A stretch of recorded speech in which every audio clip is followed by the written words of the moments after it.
السلام عليكم ورحمة الله تعالى وبركاته. فيديو جديد بمناسبة اقتراب رمضان. ان شاء الله يدخلوا علينا وعليكم بالصحة والهنا باش ما تمنيتوا ان شاء الله يا ربي. اليوم بغيت نقدم معكم شباكية اللي كتجي رائعة بزاف، هشيشة ومذاق روعة. كنتمنى انكم تتبعوا معايا المقادير والطريقة باش تصاوبوها وتعجبكم ان شاء الله وتردوا عليا في التعاليق. ونبداو على بركة الله. كما كتشوفوا هنا درت كيلو وربع ديال الدقيق ديال الفورس، يكون شي نوع ممتاز. كنضيفوا كاس ديال اللوز ما محمرش، غير مطحون مزيان ومغربل. وهنا عندي كاس ديال الزنجلان حتى هو ما محمر ما والو، غير طحنته مزيان حتى تعجن. كما كتشوفوا نحاول ان ما نخليوش فيه حتى جزء باش الشباكيه ديالنا ما تقطعش.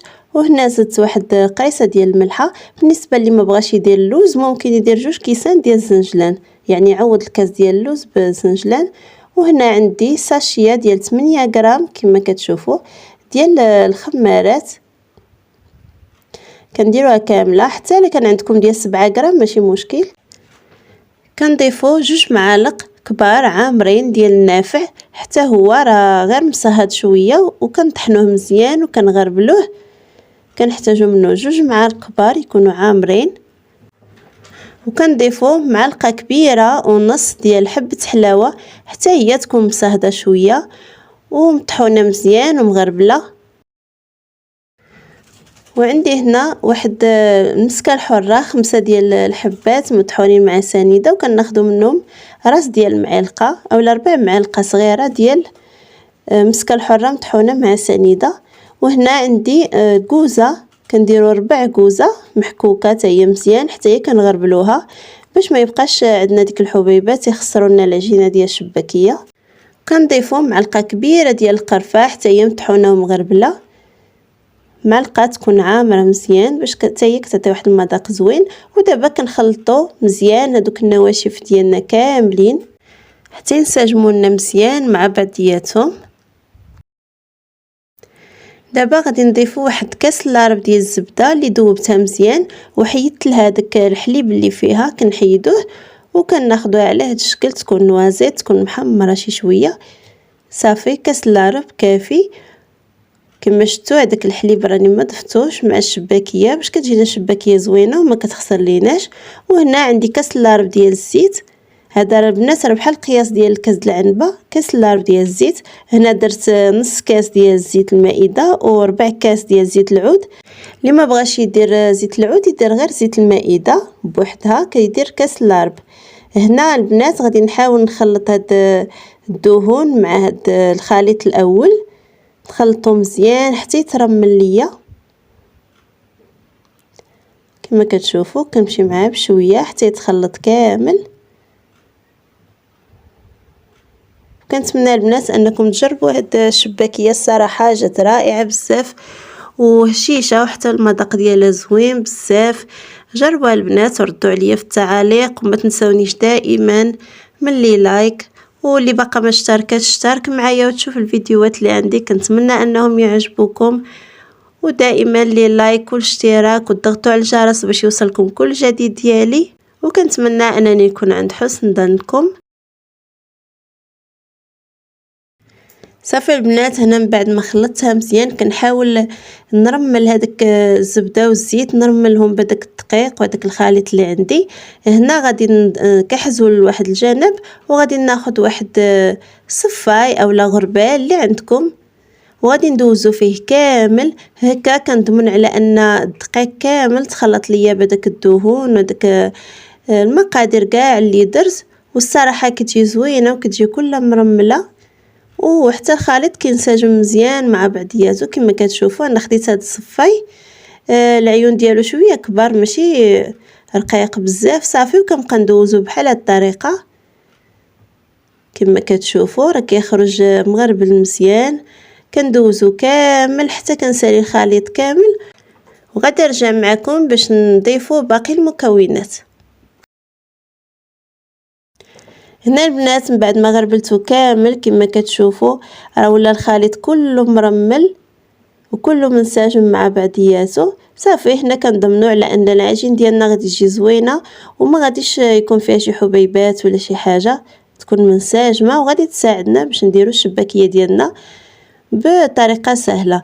هنا كنحاول ندير شي حفيره في الوسط بحال هكا باش نبدا نخلط الشباكيه ديالي. دابا غادي نضيفوا السوائل.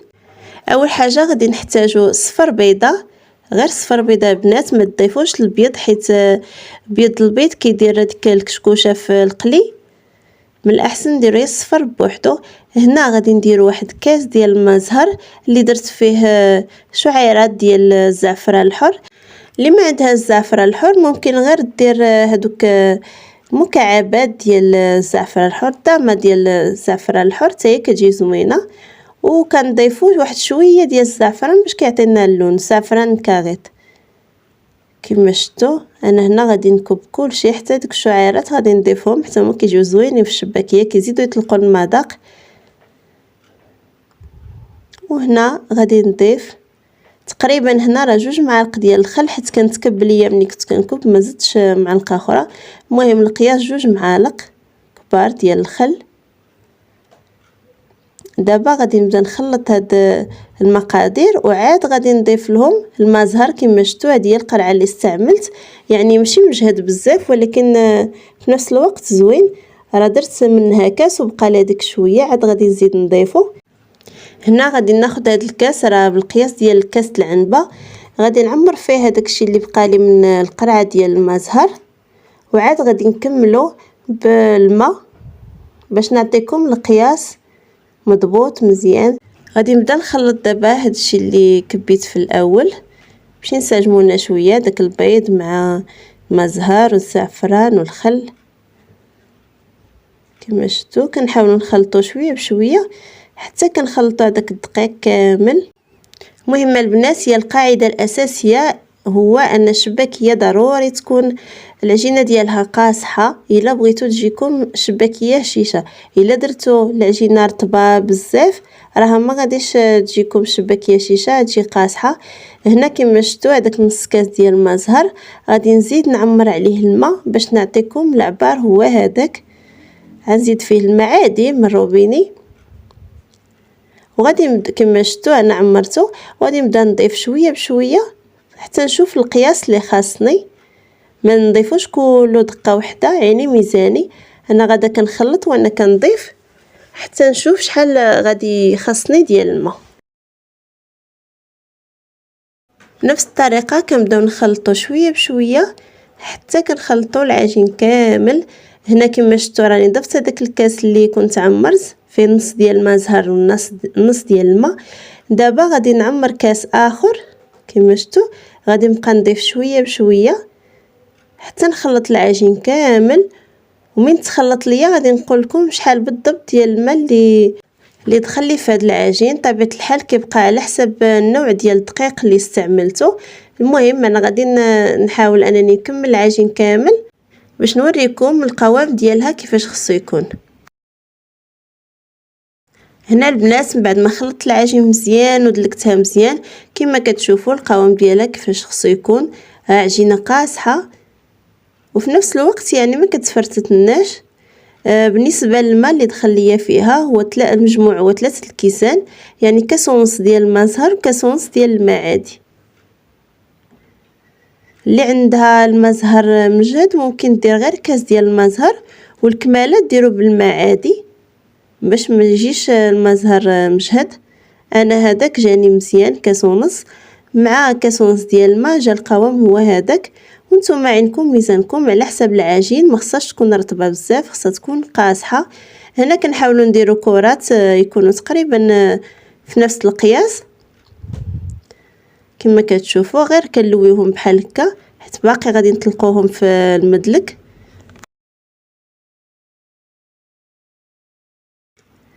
هنا كناخذوا العجين ديالنا وكنحاولوا نطلقوها بالمدلك على شكل مستطيل، ما كنطلقوهاش بزاف واحد شويه. كنتمنى ان الصوره تكون واضحه عندكم. صافي كنطلقوها كما كتشوفوا هنا على شكل مستطيل، ماشي ضروري يكون مقاد. كنحاولوا اننا نديرو مستطيل. صافي من بعد كنطويوها على شكل في النص كما كتشوفوا. الطريقه راه واضحه عندكم، وكنعاودوا نطويوها المره الثانيه. صافي بحال هذا الشكل. غادي نزيد نطلقها واحد شويه، ومن بعد غادي نقطعها على شكل قطع طوليه. هنا غادي نقطعها بهاد هادي ديال العجين، ممكن تقطعها غير بالموس. هنا قطعتها على 4. المهم ان القطع يجيوكم على شكل طولي بحال هذا القياس كما كتشوفوا. هنا البنات غادي ناخذوهم، وغادي ناخذ واحد البلاطو اللي غادي نديرو فيه السلوفان، وغادي نستفوهم فيهم باش نخليو العجين ترتاح واحد شويه. وغادي نغطيوها بالسلوفان باش ما تنشفناش العجينه وتبقى مطلوقه مزيان كما شفتوا. نغطيوها بحال هكا، وغادي ندوزو باش نصاوبوا العجين اللي بقى لنا. بنفس الطريقه غادي نكمل كاع هاد العجين اللي بقى لي، وغادي نخليها ترتاح لواحد المده ديال 5 دقائق او 10 دقائق، وعاد نرجع معكم باش نكملوا باقي الطريقه.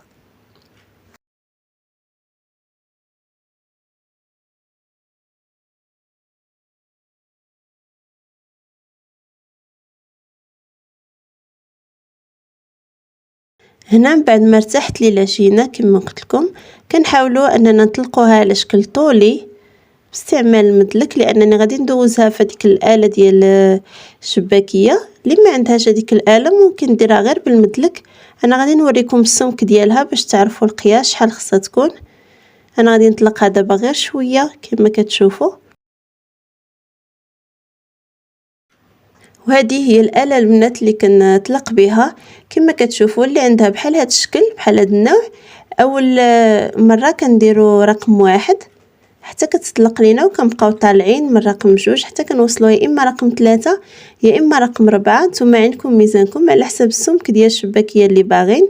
اللي كتبغيها رقيقه بزاف كدير رقم 4، واللي كتبغيها تبقى غليظه شويه كدير رقم 3. صافي انا غادي نطلق العجينه ديالي وغادي ندوزها في هاد الاله، ونرجع معكم باش نوريكم الطريقه ديال التشباك. هنا من بعد ما طلقتها كما كتشوفوا طلقت واحد 2 باش نوريكم الطريقه. هنا عندي هذه اللي كيطبعوا بها الشباكيه كما كتشوفوا. انا خديت هذا القياس وحيدت لها اليد، لان باليد ما كتبغيش طبع مزيان. كنحيدوا اليد وكنحاولوا اننا نضغطوا عليها واحد شويه، وكندوزوها فوق العجينه. راها كتصاوبها مزيان وكتجي مقاده، وكتجي في قياس واحد صراحه، وكتسهل علينا بزاف حسن ما نديرو غير بالجراره. وبالنسبه الى ما طراسات لكمش مزيان ممكن انكم تعاونوا بالجراره. المهم انها كتاخذ القياس هو هذاك، والشباكيه ديالكم كتجي زوينه وفي نفس القياس.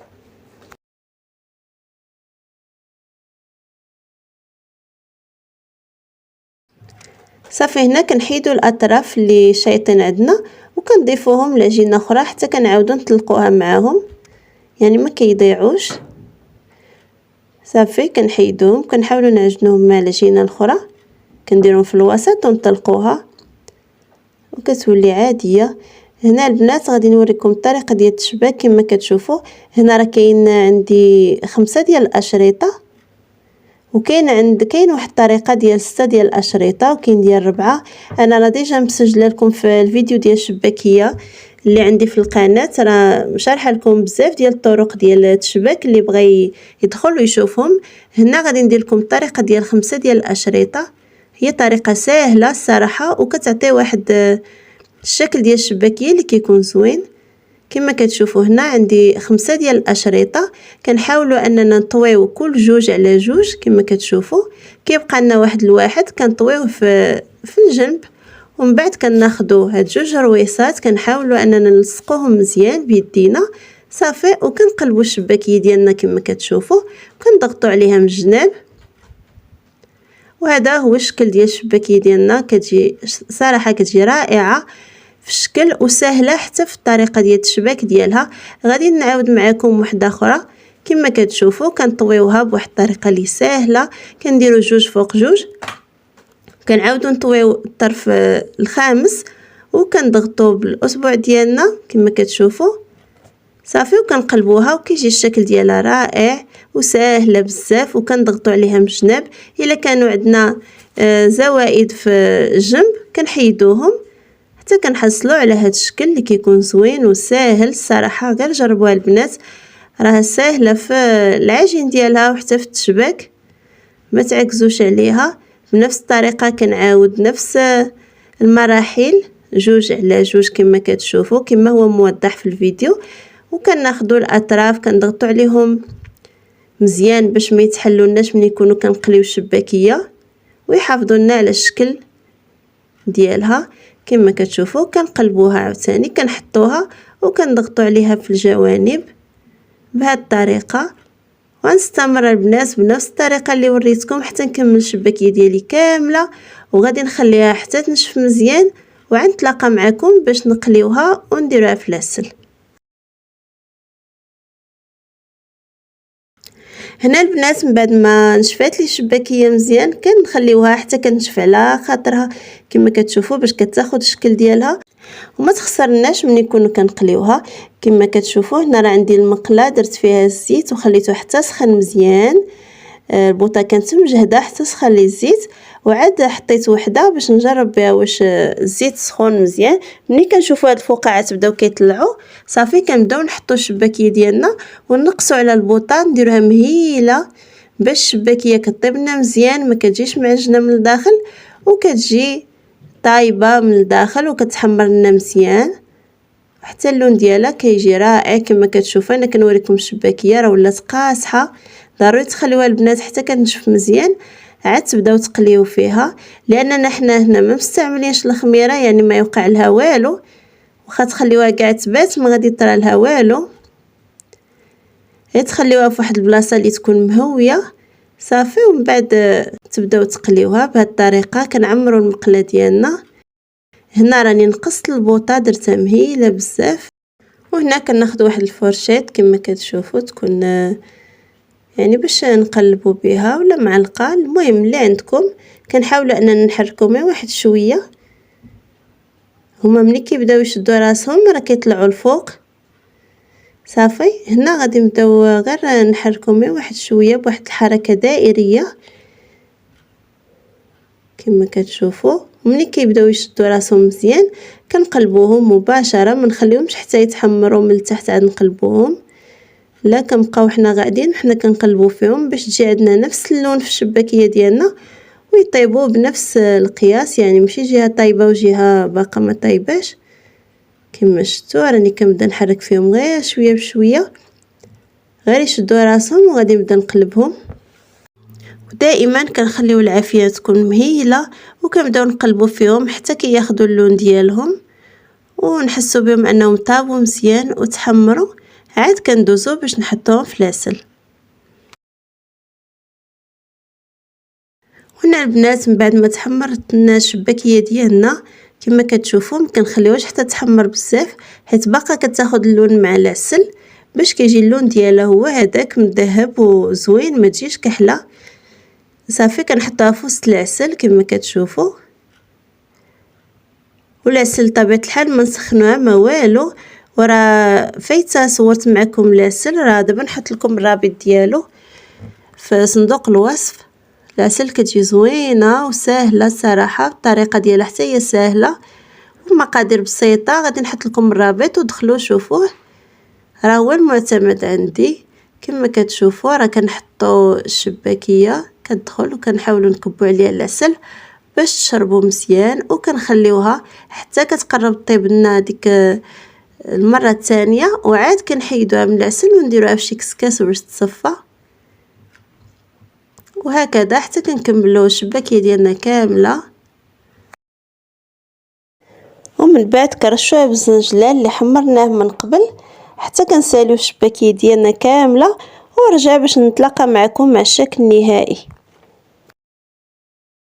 وهذا البنات هو الشكل النهائي ديال الشباكيه ديالنا. كتجي رائعه هشيشه ومعلكه وزوينه حتى في المذاق وحتى في الشكل.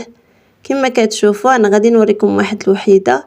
كما كتشوفوا راه كتجي زوينه وهشيشه وطايبه مزيان وشاربه العسل. كنتمنى انكم تجربوها وتردوا عليا في التعاليق. واللي باقا ما مشتركاش معايا في القناه اشترك وتفعل زر الجرس باش يوصلها كل جديد. وما تنسونيش البنات بلي لايك ديالكم والتعاليق ديالكم زوينه اللي كتفرحني صراحه. كنتمنى هذا الفيديو يكون نال اعجابكم، والى اللقاء في فيديو قادم ان شاء الله.